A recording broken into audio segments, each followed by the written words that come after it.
Llega la doctora Tatiana Muñoz. Doctora, muy buenos días. Muy buenos días, muchas gracias por este espacio tan importante y por abrir el debate frente a estos temas tan esenciales. Cuéntele a todos los oyentes quién es Tatiana Muñoz. Bueno, Tatiana Muñoz es una líder departamental de aquí, de Cundinamarca. Nosotros hemos estado trabajando el tema de catastro multipropósito. Yo hago parte de la red de veedurías de catastro multipropósito y también soy la fundadora del movimiento Unidos por un Catastro Justo, magíster en políticas públicas de la Universidad de los Andes. Nosotros en este momento estamos haciendo el diseño de un proyecto de ley, pues una propuesta para el Congreso de la República para reformar la normativa nacional en lo que tiene que ver con catastro multipropósito. ¿Cómo la analiza, doctor? Honorable concejal. No, yo creo que ese es uno de los temas claves para una ciudad, ¿sí? El tema de catastro, el tema de planeación, el tema de saber qué tenemos en este momento y cuánto se puede recibir, por ejemplo, por parte de los ciudadanos, pero también que los ciudadanos exijan. Y yo creo que eso es clave. Hemos tenido casos donde nos encontramos con un lote, por ejemplo, le voy a poner un caso real, en La Belleza. En la OPZ 51, en el sector de San Cristóbal Sur, la localidad de San Cristóbal. Ahí la Junta de Acción Comunal se le estaba cobrando 220 millones por parte de Hacienda, cuando ni siquiera estaba identificado en el tema catastral. Entonces hay que mirar qué es lo que está pasando también. Era un lote del distrito o una zona de cesión que dio en su momento una constructora y se supone que ahí estaba un parque y en el parque está la Junta de Acción Comunal, pero la estaban confundiendo con el predio de al lado, donde está un colegio también público, pero se le estaba cobrando era a la Junta de Acción Comunal cuando realmente pues no tiene por qué pagar. Ahí hicimos una articulación con catastro, con planeación, con Hacienda, con espacio público, porque son temas de ciudad. Si uno no conoce lo que tiene, pues gravísimo, ¿sí? No hay de dónde agarrar. Y lo hablo del tema de los impuestos, son claves necesarios, pero también no tenemos la información real, no tenemos la información que es la que nos permite precisamente accionar a las entidades en materia de infraestructura, en materia de obras, en materia de movilidad. Entonces eso es clave. Y la directora de Catastro está haciendo una tarea, creo que aquí en Bogotá vamos por buen camino. De hecho, se está tratando de tecnificar todo, de que la información esté en tiempo real, incluso muy atada al programa de la Secretaría General, que es Datos de Bogotá. Usted en este momento puede entrar a la página y ahí encuentra toda la información de lo que se tiene en este momento. Entonces es un tema bastante importante. Doctora Tatiana, ¿cuál es la diferencia entre el catastro de Bogotá y el catastro de otros municipios que usted defiende? Yo creería que hay que empezar entendiendo qué es catastro, ¿sí? Bueno. Entonces es básicamente el inventario de predios que tenemos a nivel nacional. Y yo sí, digamos que separaría mucho el tema del predial con este tema de catastro, porque el catastro, ¿qué hace? Recolecta toda la información física, jurídica y económica de las propiedades. Física, que es nombre de propietario, cédula jurídica, sería nombre de propietario, cédula catastral, que es como la información de que existe el predio. Ustedes saben que en Colombia tenemos un gran problema de que hay muchos predios que no, digamos que están identificados o no están de alguna manera, digamos que regidos bajo la ley. Y bueno, está la parte física, que es área de terreno, área de construcción, que es como tal, como en qué estado están las propiedades, y ahí es donde sale un tema importante, que es el tema económico, que es el avalúo catastral, ¿sí? El catastro es la base de todos los impuestos, tanto locales, que es el caso del predial, pero también de los nacionales, que es impuesto al patrimonio, ganancia ocasional, declaración de renta, entre otros. Pero además, cuando nosotros hablamos de multipropósito, que ese es el cambio que existe en el 2019, hablamos también de que esto ya no solamente sirve para el tema de cobro de impuestos, sino lo que decía el concejal, que es la información para elaborar política pública y destinar presupuesto. Quiere decir que si nosotros hablamos de los temas esenciales que tiene hoy el país, es el catastro. El gran problema del catastro es que no tiene una ley. ¿sí? Entonces hay un COMPES, está el plan de desarrollo del 2019, el plan de desarrollo actual del presidente Gustavo Petro, pero cuando se va a aplicar el catastro, digamos en zonas en donde no han actualizado hace mucho tiempo, vemos que hay muchas falencias. Entonces la ley no obliga a visitar los predios, entonces vemos actualizaciones catastrales en donde nunca visitaron las propiedades, entonces simplemente se hace por métodos indirectos, entre esos lo que nosotros hemos escuchado de drones, ladrones. Entonces cuando uno no tiene, cuando no lo hace por método directo, ¿en qué se basa? En insumos que nos ayudan a saber cuál es la información de los territorios. El gran problema es que, digamos que en Bogotá no aplicaría en la gran mayoría no la parte central, sino de toda la periferia del país y en los municipios de pronto más pequeños, de sexta categoría, de diferentes pues categorías municipios. Lo que vemos es que están desactualizados los planes de ordenamiento territorial, los planes ambientales, los planes de riesgo, y claro, cuando no se hace por método directo, esto termina siendo la base. Entonces comienzan a haber inconsistencias gravísimas. Entonces, claro, el primer impacto que tiene la ciudadanía con tema de catastro es su predial, porque ahí es cuando se enteran de toda la información física, jurídica y económica de su propiedad, de resto no se enteran. Entonces, ¿qué ha pasado? Lo que dice el concejal, las áreas no corresponden, me ponen el área del vecino, a muchos que tienen proceso, que no han, digamos que culminado su proceso de sucesión, con todo el tema de legalización de tierras, que hicieron los catastros en Colombia, la fácil, yo le cambio el nombre del propietario y se lo pongo a nombre de la nación. Y ahora el ciudadano ya no puede transar con su tierra y puede morar hasta 5 años en un trámite de esos. Lo mismo, por ejemplo, le han cambiado a la gente la cédula catastral, las áreas no corresponden, pero sobre todo muchísimos casos en donde el avalúo catastral supera el valor comercial del predio. Y ahí comienza a ser grave porque si yo le pongo un precio mucho más alto a lo que realmente vale el catastral, ¿qué sucede? Pues que yo no puedo vender mi propiedad. Voy a poner un ejemplo que hace poco estuve en la ciudad de Girardot. Una señora le salió su propiedad, una propiedad que no vale más de 500 millones de pesos, le salió a 11.000 millones de pesos. ¿Qué fue lo primero que hicieron los catastros después de actualizar? Claro, como sabían que iban a existir estos errores, lo primero que hicieron fue decir, no, vamos a actualizar el estatuto tributario y vamos de alguna manera a amenizar el impacto. Eso no es amenizar, eso es intentar ocultar la realidad. Entonces yo venga, le doy un descuento, de pronto pago, venga, le doy un alivio tributario y así yo oculto todos los desastres que tengo porque lo único que ve la gente es cuánto va a pagar de predial, pero no es su información física. ¿Saben cuándo se vienen a enterar de la información? Cuando van a hacer un proceso registral, cuando van a hacer un proceso notarial, cuando le llega la multa por no declarar renta, ¿sí? O no pagar el impuesto a la renta o no pagar el impuesto al patrimonio. Consecuencias de las cosas mal hechas, tenemos por ejemplo Soacha, que fue el primer municipio en actualizarse, tiene más de 35.000 casos de cobro coactivo y embargo por parte del predial. Pero si vamos a Gachancipá, por ejemplo, que inclusive en Gachancipá lo hizo el IGAC, que se supone que es autoridad catastral, tenemos miles de casos de cobro coactivo por parte de la DIAN, personas que ya aparecían pagando impuesto al patrimonio. Y aquí yo sí quiero hacer un llamado, por ejemplo, a cómo es la configuración de los actores del proceso catastral. Porque mire lo curioso, y es un poco lo que nosotros hemos ido trabajando. El IGAC es autoridad catastral, ¿no? Cuando uno el IGAC es autoridad catastral, el IGAC habilita gestores catastrales. Pero el IGAC también es gestor catastral, o sea, es juez y parte. Y quien dirige hoy el IGAC es Gustavo Marulanda, que fue en algún momento socio de un operador catastral. Y uno va a la superintendencia, digamos las personas que tienen todo este problema, este meollo con el catastro y están en un proceso en donde están a punto de perder sus propiedades, van a la superintendencia porque la superintendencia es quien vigila a los gestores. Y entonces vamos y vemos qué hace la superintendencia y resulta que la superintendencia no puede deshabilitar gestores, la superintendencia no puede suspender gestores, solamente lo único que puede hacer es cobrarles una multa. ¿Qué hicieron en Soacha? Cobrarles una multa, pero la información errónea que quedó en las propiedades nunca la corrigieron. Y lo curioso de este tema, como no existe quien la vigile, pues entonces el catastro termina prestándose para los intereses de unos cuantos. Por eso uno en municipios, se va a poner de ejemplo mi municipio, yo vengo de Villeta, Cundinamarca, la que dicen la ciudad dulce de Colombia, y en Villeta, Cundinamarca, está cerca uno de los condominios, digamos que más populares. Si hay un condominio grandísimo que una casa no vale menos de 30.000 millones de pesos, Pero la de estos condominios que sí deberían tributar, una casa no la están poniendo catastralmente por más de 200 millones de pesos y pagan como estrato 1, ¿sí?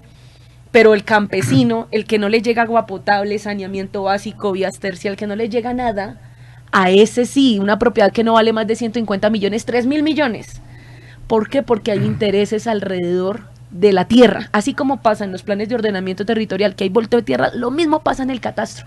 Y como esto es tan nuevo, la gente no está muy relacionado con un tema técnico, entonces estos gestores abusan de la comunidad y engañan a la comunidad. Y esa es la pregunta que yo le hago a la ciudadanía, por eso en ese tema de vías administrativas, dime. Pero doctora, lo que pasa, y eso ocurrió en los municipios, por ejemplo, Tauce y esos municipios del departamento de Cundinamarca, y es que iba el dron, ¿no? Tomaba la foto y entonces aparecía como una casa grande, pero resulta que era una cochera, ¿no? Exacto. O un gallinero, entonces figuraba como una casa, entonces le inventariaban, era que tenía 2, 3 casas en la finca. Y todo se evalúa, y todo se tiene que contar. Ahí era donde empezaron los avalúos catastrales, pero el problema más grande, doctor, es que volvieron rico a todo el mundo. Claro, el volteo de tierra. ¿Y sabe qué pasa? ¿Por qué lo volvieron rico a todo el mundo? Porque si una finca valía, por decir algo, estaba evaluada en 200 millones, aparece hoy en 1.500 millones, entonces ya le llega la DIAN encima a cobrarle la valorización y demás. Pero eso va muy de la mano con lo que mencionaba Tatiana ahorita, y es los planes de ordenamientos territoriales. Desde ahí parte ese volteo de tierras que le perjudica a muchos ciudadanos, porque cuando su lote vale, lo que tú decías, 10 millones, simplemente por una decisión termina costando 1.000 millones, sin son ni ton, y ahora súmale el tema de los impuestos. Ahí es donde nosotros, yo creo que como veeduría, como consejos municipales, en este los caso personeros que no actúan, debemos de poner el ojo y ayudar a la ciudadanía. Claro. Esa persona que va y le llega, oiga, ¿cómo así que me están cobrando por impuesto predial 1.000 millones de pesos cuando mi lote no vale nada? Y ahí es donde tenemos que empezar a articular con las entidades, como el caso de ahorita, Hacienda, Catastro, en este caso espacio público, planeación, para poder ayudar. Lastimosamente es que muchos de esos casos se repiten, y no me imagino en los municipios cercanos a nuestra ciudad, donde muchas veces no hay interinstitucionalidad, que era lo que usted decía, y una entidad, para ponerse de acuerdo con otra, se demoran años, y ahí es donde pierde el ciudadano, porque el ciudadano se va acumulando deuda, impuesto, y entre otros factores que son los que... Y lo empiezan a embargar. ¿Y el caso de Bogotá cómo está, doctor? De acuerdo a lo que escuchó la doctora Tatiana. En este caso, yo lo que estamos haciendo es precisamente esa actualización, porque ahí es cuando Catastro debe de hablarse con, por ejemplo, el Departamento Administrativo del Espacio Público, el DADEP, para lograr arreglar esas inconsistencias que se tienen, ¿sí? Que digan, oiga, este predio mide tanto, oiga, este predio es de quién, oiga, este predio paga o no paga. Entonces ahí es donde debe también existir el papel de nosotros como intermediarios para lograr que entre las entidades se articulen y se le dé una respuesta efectiva al ciudadano. En el caso de la belleza que ahorita nos comenté, hicimos 2 mesas de trabajo con estas entidades que les acabo de mencionar, y entonces ya Catastro empieza a hablar con Espacio Público adecúa la información según lo que le dice Catastro vuelve a actualizar o a revisar qué es lo que está pasando, y ahí sí la información, en este caso, reitero, de Bogotá, se le pasa a Hacienda para subsanar esa falencia y que ya no le cobren los 220 millones a la Junta de Acción Comunal. Frente al tema, digamos que Catastro, por ejemplo, hay cosas curiosas que yo hago la relación de pronto de lo que es Catastro Bogotá con Cundinamarca y el resto de lugares del país. Por ejemplo, muchas de esas actualizaciones catastrales que salieron nefastas en Cundinamarca se hicieron por Catastro Distrital, por ejemplo, como operador catastral. Lo que pasa es que, ¿qué pasa con este tema? Esto pasó de ser una función pública a un servicio público. Entonces antes solamente estaba encargado del Estado y lo hacía solo el IGAC. Ahora ya lo pueden hacer privados, puede ser subcontratado. Por ejemplo, en este proceso, pues eso es como lo que pasa con Enel Codensa, ¿no? Entonces Enel presta un pésimo servicio en muchos espacios, en muchos municipios, y digamos que las entidades públicas no la están vigilando porque llegan hasta un punto. Pero mire, yo le quería decir algo, un tema importante, y es que actualmente hay un interés de recaudar a diestra y siniestra. Y el hecho de que el catastro no tenga una ley, ¿sí?, que no tenga una normatividad clara que le dé garantías al ciudadano, hace que justamente eso se preste para que esto solamente tenga un fin tributario. Así ha sido siempre. Hoy el gobierno nacional tiene el objetivo de actualizar el 70% del país, ¿sí? Hoy lleva más o menos un 25% y todo ha salido mal, pero ya se les está acabando el tiempo. Entonces ellos van a seguir haciendo esas actualizaciones. Hoy los gobernadores saben lo que está pasando en territorio. El presidente sabe lo que está pasando en territorio. Todos saben lo que está pasando en territorio, pero todos están haciendo los locos, porque el principio de ellos es recaudar. Entonces yo sí hago un llamado a estas instituciones a que el consejo que yo les doy es lo primero: se deben suspender las actualizaciones en los municipios que ya actualizaron, porque todos tienen unas fallas grandísimas, que a algunos esas fallas les favoreció, sí. Tienes que revisarlas.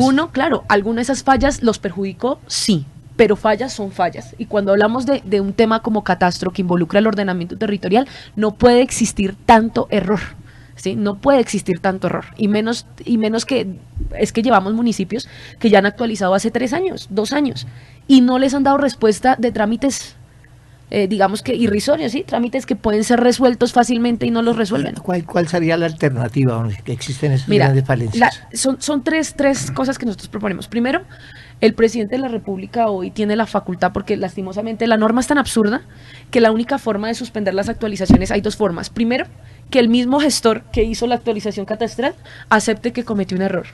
¿Eso cuándo va a pasar? Nunca va a pasar, porque sería yo entrar en detrimento patrimonial y en unas acciones legales. No lo van a hacer, pero es que la norma fue creada para ellos. Lo segundo, que el presidente de la República, por condiciones especiales del territorio, decida suspender las actualizaciones por 1 año mientras se corrijan los errores, y durante ese año se cobra lo mismo que el año inmediatamente anterior, mientras pues pasa todo el asunto. Esa es la segunda opción. ¿Cuántas solicitudes le hemos hecho al presidente de la República? Miles. Sí, solo en mi municipio, en Villeta, Cundinamarca, pasamos por lo menos unas 10.000, ¿sí? Que Villeta tiene 16.000 predios y se pasaron 10.000. Ahora cuenten todos los municipios que hemos hecho el trabajo. El presidente definitivamente no escucha. El gobierno nacional está enfocado en temas de topes del impuesto predial. Yo soy de las que pienso que no es un tema de topes, es un tema de metodología en cómo se evalúan los predios, que son 2 cosas diferentes, ¿sí? Porque yo voy a ponerte un ejemplo. Puedo poner una Coca-Cola. ¿Cuánto puede costar una Coca-Cola? La más cara, 5.000 pesos, la 3.50. Lo más caro que uno puede encontrar, ¿sí? Resulta que yo a esa Coca-Cola digo, hoy no vale 5.000, sino vale 10.000. Pero tranquilos que yo les voy a dar un tope y voy a hacer un descuento y le voy a quitar le voy a hacer un 20% de descuento. ¿Me están ayudando? No me están ayudando, porque es que esto no vale 10, vale 5, ¿sí? Entonces acá lo único que se está pidiendo es que las cosas tienen que valer lo que tengan que valer y bajo las condiciones socioeconómicas del territorio. Por eso digo, un municipio que no tiene agua potable, saneamiento básico, vías terciarias, no tienen por qué salir tan altos estos avalúos. ¿Y cuál es la última propuesta que nosotros hacemos? Que no se sigan, mejor dicho, bajen esa meta del plan de desarrollo, que es absurda, porque ni técnicamente ni presupuestalmente se puede cumplir ese 70% a nivel nacional, y se piense en una reforma a la normatividad, que eso es lo que nosotros estamos haciendo. ¿Qué hace el Congreso de la República? De oídos sordos. Ellos ni entienden del tema. Yo la verdad, y digo sinceramente, no sé cómo la gente, mira, a mí sí me parece que las personas que hoy crean las reglas de juego sí tienen que saber de los temas. Pero total. Porque mira, yo voy y hablo de catastro multipropósito con los congresistas, no saben qué es eso, me hablan de predial. Entonces yo a veces digo, ¿en qué país estamos? ¿Sí? Que hoy que es que este no es un problema central en la agenda, vamos a ver qué popularidad tiene, esto no es de popularidad. Muy seguramente los temas más importantes del país son poco populares. Y el gobierno nacional, ¿sí?, anda por las mismas. Claro, ¿no? Entonces, ¿qué pasa? Imagínate. Entonces, ¿qué hace el Congreso? El Congreso no quiere debatir este tema. Entonces, ¿qué decimos nosotros? Pues bueno, ellos no lo quieren debatir, nosotros vamos a pasar la propuesta. Y si ellos definitivamente se niegan a hablar del tema, a mirar cómo solucionamos el tema, pues hay 2 alternativas. La primera es, ¿cuál es? Pues bajarlos en las urnas. Pero la segunda es entrar a un paro nacional. Y eso es lo que nosotros hemos estado promoviendo en todos los municipios que vamos. Yo, por ejemplo, entendimos después de mucha de la experiencia que tenemos, que la pelea ya no tiene que ser con la institución. ¿Y en qué sentido? En que nosotros ya no tenemos, digamos, que hacer ese trabajo de convencer a las instituciones, porque ellos saben lo que están haciendo, ellos saben que están expropiando a la gente, ellos saben que están abusando tributariamente. Sí, ellos lo saben, ellos lo conocen. Entonces, ¿yo por qué iría a convencerlos de lo contrario? Ellos saben lo que están haciendo y no lo van a cambiar. Pero ¿qué sí podemos hacer nosotros desde las veedurías? Educar a la gente, ¿sí? A explicarle el tema, desmenuzarle el tema para que sean ellos quienes lo pongan en la agenda pública. Y por eso nosotros hemos hecho, mejor dicho, un trabajo grandísimo de poder llegar a todos los territorios. Hoy vamos a Guatavita. Hoy vamos a estar en Guatavita, pero hemos tenido también giras en otros departamentos como el Casanare, el Eje Cafetero, todo lo que tiene que ver con Antioquia, ¿sí? Y ya pues el año pasado recorrimos más o menos 30 municipios de Cundinamarca, que con tablero en territorio y explicándole cómo es que se construye un avalúo, que se tiene en cuenta. Por ejemplo, su merced me decía hace poquito, me decía, es que están evaluando ranchos, ¿sí? Gallineros. Todo se debe contar. Lo que pasa es que cada cosa tiene una tipología diferente de construcción. Pero como en el impuesto predial a mí no me sale la tipología ni me sale toda esa información específica, y como eso es para ingenieros, ¿cierto? Y la mayoría de ciudadanos de este país, miren, uno va al campo y a uno le da tristeza, mire, las personas con unos niveles de analfabetismo altísimo, porque el Estado no llega, porque la educación no llega, porque tienen unas situaciones de violencia grandísimas. Los servicios públicos no les llega, la salud terrible, las personas pues sobreviviendo, todos sobrevivimos, ¿cierto? Entonces a estas personas no les queda, digamos, que el tiempo para trabajar por estas causas. Entonces las personas, por ejemplo, como el concejal, como nosotros, las personas de la academia, lo que tenemos que hacer es poner este conocimiento al servicio de la comunidad para cambiar este país, y esa es la única forma. Y así como pasa en Catastro, yo creo que pasa en todos los temas, ¿no? Una institución que se opone, unos intereses, la política es un juego de intereses y hay unos intereses de algunos. Entonces, hoy hay que decirle a la ciudadanía, ustedes son el motor de la democracia y ustedes son los que finalmente ponen los temas. Doctora, a la ciudadanía. ¿A qué teléfono, a dónde la pueden comunicar a aquellas personas que están escuchando? Porque su tema es muy interesante y muy bueno. Una pedagogía espectacular. Para todos los estratos, ¿no? Ha sido duro, no, y ha sido duro, y se los digo porque ha sido duro. Yo he llegado a municipios en donde, inclusive, ustedes saben que el mayor gestor en el país, la empresa que más tiene la gestión catastral ahorita es la Agencia Catastral de Cundinamarca, tiene más municipios en su circunscripción. Y yo he tenido una guerra grandísima porque uno llega a un municipio, ¿sí? 116 municipios. Imagínate, ellos tienen en este momento 72 municipios en su circunscripción. Imagínate, ellos cuando uno llega a un municipio, lo primero que hacen es, no vayan a la reunión, no vayan. Claro. Llevan gente para estropear las reuniones, amenazas, porque me han llegado también amenazas, hemos tenido que enfrentar esa situación, un acoso terrible, y uno dice, debe ser porque estamos haciendo las cosas bien y hay que seguir la tarea. ¿Cómo nos pueden contactar? Tenemos un teléfono del movimiento, Unidos por un Catastro Justo, es 322-952-5809, y pues también nos pueden buscar. Repite, por favor. Claro que sí, 322-952-5809. Y ahí también nos pueden encontrar por redes sociales como Tatiana Muñoz Oficial, por Facebook, estamos en TikTok. Bueno, estamos intentando que se hable del tema, y mire, tan importante, un tema, la intervención que hicimos en UBAT. Pero doctora, es que es un tema muy largo, lo que pasa es que tenemos otros compromisos. No, claro que pero, sí. Pero, por ejemplo, ahí viene el tema de la estratificación también. Ah, claro. Total, porque si usted le cambian el valor a su propiedad, cuando lo vayan a estratificar, pues también le va a cambiar todo. Y el valor de los servicios públicos. Lo vuelve rico a la hora, ¿no? Claro, y el valor de los servicios públicos, que también es importante. Cambia. Claro, aquí total. en Bogotá, por ejemplo, la participación es clave. Por ejemplo, lo que estaba escuchando a Tatiana, y yo digo, la participación de la ciudadanía es clave en todos los procesos. Les puedo pedir un favor. Pero que si participa la ciudadanía, sea escuchada y sea atendida y sea sobre respetada. todo, Porque una es que ciudadanía sacamos con que hablemos y no que nos es el escucha. Bueno, se integra a esta mesa de trabajo Sandra Patricia Forero. Sandra, buenos días. Buenos ¿Le gusta días. la charla? Claro. ¿El comentario? El debate, ni más faltaba. Nacimos en el debate.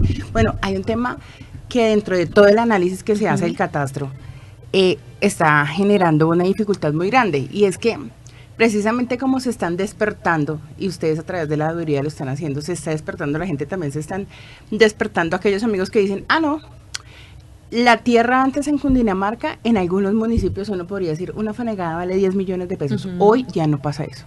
A partir de la actualización catastral que se dio en el gobierno de Nicolás García, y en lo que va en este momento, pues todo está cambiando. y estamos teniendo terrenos en donde la fanegada ya está por el orden de los 50 millones de pesos. ¿Quién dijo que valía eso? No se sabe. Sino alguien dijo, esto vale 50 millones y eso fue un replique, pero eso no solamente está pasando en Cundinamarca, eso está pasando en todo el país. Menos del 30% de nuestro país tiene identificado el tema catastral. Exacto, pero entonces ustedes saben que lo que más se mueve en Colombia son la venta y compra de tierras o de inmuebles. Y en el desarrollo de eso, pues obviamente los notarios pues hacen su trabajo, hacen la legalización de las mismas, pero cuando uno analiza todos estos procesos, sí se hace necesario que el gobierno nacional se pronuncie y diga algo serio frente al tema, porque en Colombia no hay una ley que regule, que establezca y que diga, mire, de tal lado a tal lado, o tal metraje, o en tales condiciones, la tierra puede tener un aproximado. No lo hay. Es muy, muy dubitativo. Ustedes desde la Aduría no se proponen o no se planean generar un proyecto de ley que obviamente podría entrar a la famosa consulta. Sí, efectivamente eso es lo que estamos haciendo en este momento. El primer debate de catastro multipropósito se va a dar en 2 meses y justamente hoy tenemos que enviarle una carta al presidente de Desarrollo para el Campo, porque él fue el quien se comprometió a abrir ese debate y nuestra idea aquí es pues presentar esa propuesta. O sea, si la propuesta no viene de allá para acá, pues tiene que venir de acá para allá, ¿sí? Con toda esta experiencia que hemos recorrido en los territorios. Como les explicaba anteriormente, nosotros nos estamos enfocando en que las metodologías respondan a las condiciones socioeconómicas de los territorios, ¿sí? Y que se establezcan unas reglas claras que le dé garantías a la ciudadanía. Yo creo que eso es lo fundamental. Hoy está pasando lo que tú dices, especulación inmobiliaria. ¿Qué hacen ellos? Hay un número telefónico, llaman, ¿en cuánto está vendiendo? En tal valor, lo pongo así. ¿Quién dijo que el valor que usted me ofrece es el que yo le voy a comprar? O sea, eso necesita un estudio claro. Además, sí hay como 3 metodologías que establece la norma, pero no lo obliga a poner una en específico, y pues también hay una realidad muy diferente entre la ciudad y la parte rural. Entonces eso, mejor dicho, hay un trabajo que ellos no han hecho y es recorrer, o sea, digamos que caminarse el territorio. Y eso es muy importante a la hora de uno tomar decisiones. El problema es que, yo no sé si ustedes alguna vez han visto o han analizado hay un libro que se llama La banalidad del mal, y tú para hacer cosas bárbaras no necesitas empuñar un arma, puedes hacerlo con un Excel en tu escritorio, pensando que no le estás haciendo mal a nadie. Y hoy sí se están cometiendo errores, y frente al tema de los notarios, por ejemplo, yo sí tengo que decir, sí ha estancado el mercado inmobiliario, porque tú sabes que si tú tienes unos errores de áreas, por ejemplo, de áreas de terreno, de áreas de construcción, unos errores de propietario, pues tú no puedes proceder con tu requerimiento en notaría. Entonces, si tú le preguntas, por ejemplo, a los notarios, hoy el mercado inmobiliario se ha ido estancando en los lugares en donde se han hecho actualizaciones catastrales. Cundinamarca tuvo un problema, y de hecho todavía muchas instituciones les ha tocado entrar a luchar el tema, y es que ellos tomaron a través de drones la actualización catastral en algunos sectores de Cundinamarca. Recordemos que de aquí a el punto más lejano de Cundinamarca, por tierra hay 12 horas de camino, entonces pues muy fácil a través de los drones. Los drones tomaron como aquellos lugares en donde están guardados las picas, las palas y demás, como si fueran viviendas.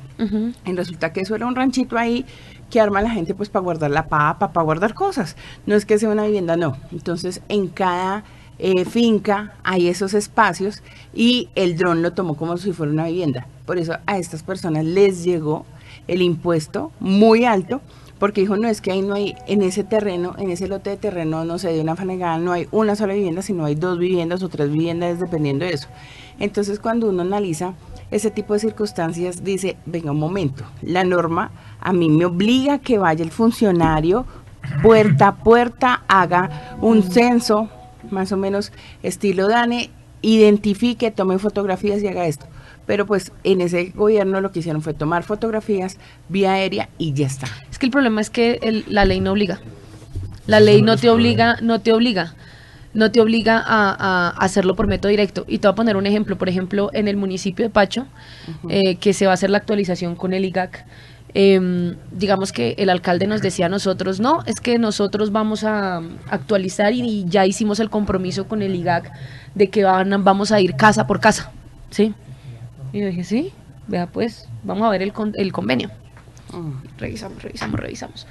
Entonces el convenio no habla nada en específico. Entonces yo le decía a él, resulta que la norma dice que tú puedes utilizar cualquier metodología, no te dice exactamente cuál ni en qué porcentaje. Entonces si tú no lo pones por escrito dentro de un convenio de que tú vas a hacer el 90% de las propiedades, ¿sí? O el 100% de las propiedades, o el porcentaje que se defina para método directo, no lo van a hacer porque la ley no los obliga. Ahí hay un tema que mencionaba Tatiana, es mucho la voluntad política. Todo esto depende de la voluntad política realmente total. del mandatario de turno, el alcalde del municipio, y Claro. es algo que, por ejemplo, me recuerda a lo que Carlos Fernando Galán denunciaba en el 2017 con el tema del volteo de tierras en los municipios de Cundinamarca. Pero adicional a eso, todo depende de la información.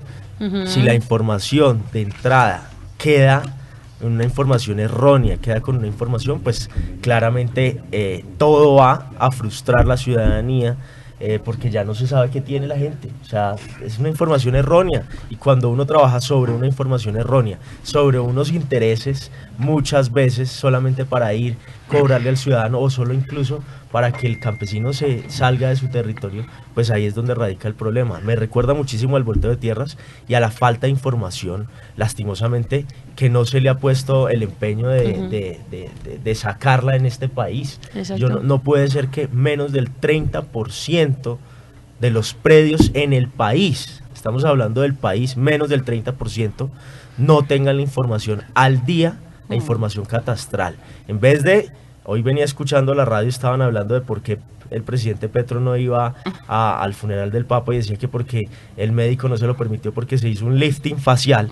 Pues deberían de estar preocupados por temas como este. Menos del 30% tiene la información desactualizada.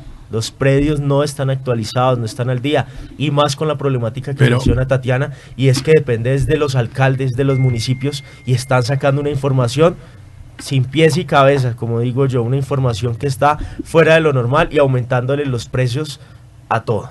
Doctor, volviendo a Bogotá, porque usted es concejal de Bogotá, de las 20 localidades, hablemos de la Bogotá rural. ¿Ese Bogotá rural tendrán los problemas de catastro? Mire, créame que ¿usted que ha ido? aquí, y ahorita lo mencionaba, no sé si su hija, creo que sí, el tema del plan de ordenamiento territorial. El tema del plan de ordenamiento territorial, por ejemplo, dejó por fuera muchos barrios que están incluso en la zona rural, pero que lastimosamente no están legalizados. Cuando usted deja un barrio por fuera del plan de ordenamiento territorial o una zona, pues no se puede llegar allá a hacer ninguna acción por parte de las entidades. Entonces calcule usted, aquí en Bogotá, en nuestra capital, tenemos barrios en zonas rurales, incluso que no están contempladas ni siquiera como zonas rurales dentro de ese marco normativo del plan de ordenamiento territorial, en donde no les llega agua, aquí en Bogotá, en el distrito capital, y no se puede ir más allá de la norma, ¿sí? Por ejemplo, el plan de ordenamiento territorial, y no se pueden brindar los servicios que tiene el distrito capital. Entonces, cuando uno llega, por ejemplo, a una periferia en la localidad de Usme, inclusive aquí en Usaquén, inclusive en Ciudad Bolívar, pues las entidades no pueden pasar de aquí, de esta línea que nos definió el plan de ordenamiento territorial, para allá. Y eso es una problemática gigantesca, porque deja sin servicios, deja sin posibilidades a muchísimos ciudadanos, a muchísimos barrios que en este momento incluso no cuentan con agua, no cuentan con varios servicios que podría llevarles el distrito. Entonces, por eso es clave el plan de ordenamiento territorial, no solamente aquí en Bogotá, sino en todas las ciudades, en todos los municipios. Y ese tema Bogotá región es clave, hay que hablar. ¿Qué pasa con el Bogotá región? Porque únicamente el municipio de Soacha es el que participó. La región metropolitana, lo que pasa es que, digamos que la asociatividad no está mal, lo que pasa es que cuáles son las condiciones de esa asociatividad, ¿sí? Y yo creo que eso es lo que ¿Quién gana más? ¿O quién gana menos? Exactamente, y pues desafortunadamente, pues sí, Cundinamarca sale perdiendo, pues la gente de Cundinamarca sale perdiendo mucho, porque es que todo lo absorben las ciudades. Si tú te das cuenta, la ciudad, por ejemplo, pongo un ejemplo, claro, ¿sí? Por ejemplo, en tema de agua potable y saneamiento básico, que yo les explicaba esta mañana que era muy extraño, digamos que la percepción que se tiene cuando la ciudad se queda sin agua potable un tiempo, pero es que la realidad que tienen los municipios es otra. Nosotros sí tenemos 3, 4 días sin agua y es lo normal, y así tenemos que sobrevivir y así tenemos que pagar impuestos altos. Inclusive dentro del tema que yo toco, a mí se me hace impresionante, es más alto los avalúos en un municipio que no tiene servicios que Bogotá, y una de las condiciones de la región metropolitana, por ejemplo, de esas que están impulsando, es justamente el tema de las actualizaciones catastrales cuando uno las revisa, y sí se pierde de alguna manera autonomía. Yo voy a citar a alguien que trabajó mucho en este tema y es el profe Wilson Flores. Ah, sí. El profesor Wilson Flores, un tipo diputado, exdiputado, sí, que yo digo, ejemplos de lo que uno debe hacer en una asamblea, lo que él hizo. Y cómo se paró en el tema y cómo dio el debate, y pues obviamente la ciudadanía que totalmente lo apoyó y las veedurías que se crearon alrededor del tema. Si no hubiera sido por eso, muchos hubieran entrado en eso. Oye, pero 30 segundos. Hay que quitarle autonomía a la administración, a las administraciones locales, y ahí también incluyo Bogotá. ¿Qué va a pasar, por ejemplo, con el Consejo de Bogotá? ¿Qué va a pasar con los consejos municipales respecto ¿quién a toma decisiones en el ordenamiento territorial? Ahí tiene muchos pro y muchos contra. Yo creo que es clave la articulación, pero ¿cómo se va a realizar esa articulación? Cundinamarca le produce el agua, le da todo a Bogotá, y Bogotá ¿qué le devuelve? ¿Qué nos devuelve a los cundinamarqueses? Bogotá, y claro que ahorita la semana pasada estaban hablando, y hay muchos argumentos. Si usted se pone a analizarlo, yo creo que ese no es tanto el problema, porque claramente tenemos que tener conexión de transporte. Muchas de las personas que viven en los municipios cercanos vienen a trabajar a Bogotá, entonces tema de transporte, tema incluso... Es necesario sí aliarnos, pero ¿cuáles son las condiciones? ¿Cuáles son las condiciones?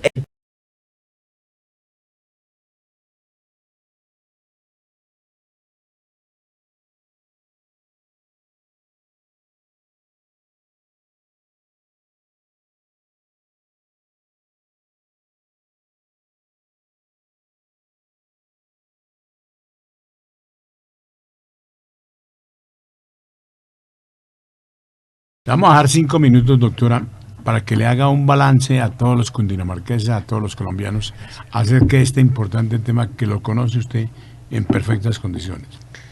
Bueno, lo principal es que evidentemente esto no es un tema local, porque sí, digamos que los alcaldes no son muy responsables a recibir su base comercial, digamos que uno tiene muy poco apoyo inclusive de los gobernadores, que es un tema que pues no tienen como mucho la voluntad de corregir. No tienen conocimiento. Y también el conocimiento, la falta de conocimiento. Pero entonces cuando uno se remite a todos estos problemas que ha pasado en todo el territorio nacional, se da cuenta que pues hay vacíos normativos.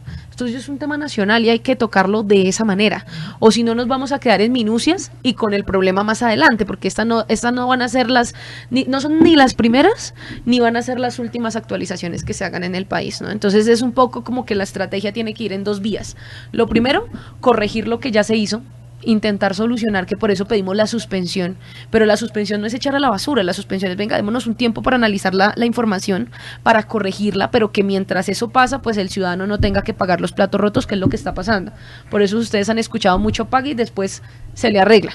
Eso no pasa, y eso lo que está haciendo es que las instituciones digan, no, la gente está tributando bien, entonces pues no hay nada que corregir. Y no, si hay mucho que corregir, lo que pasa es que están obligando a la gente a pagar, y el gancho serían el tema de los estatutos tributarios. Ese es el gancho que han utilizado para ocultar toda la afectación del problema.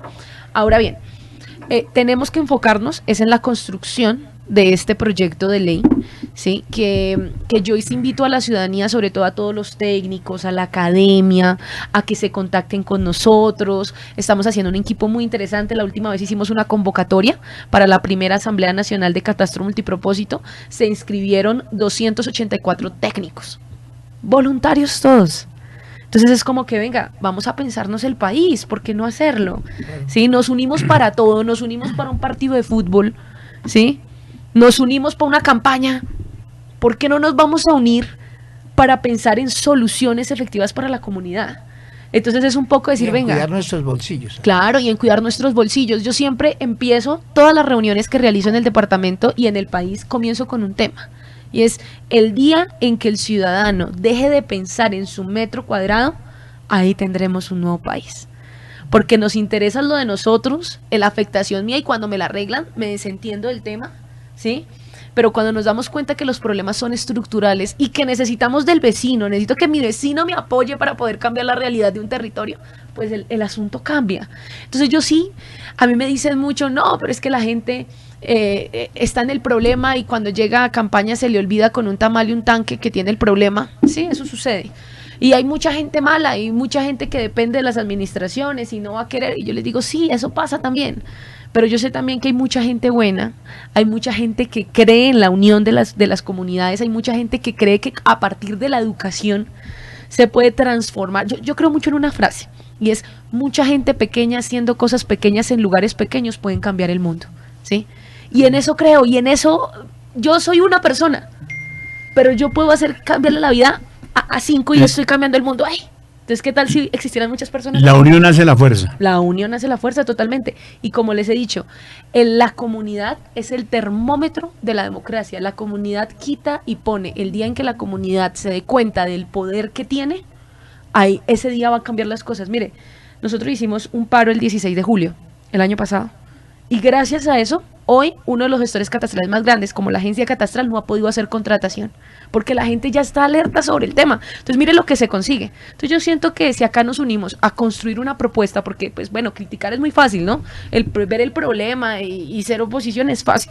Pero entonces hay que hacer un paso de la crítica a la construcción de una propuesta, y eso es lo que estamos haciendo. Doctora, muy amable.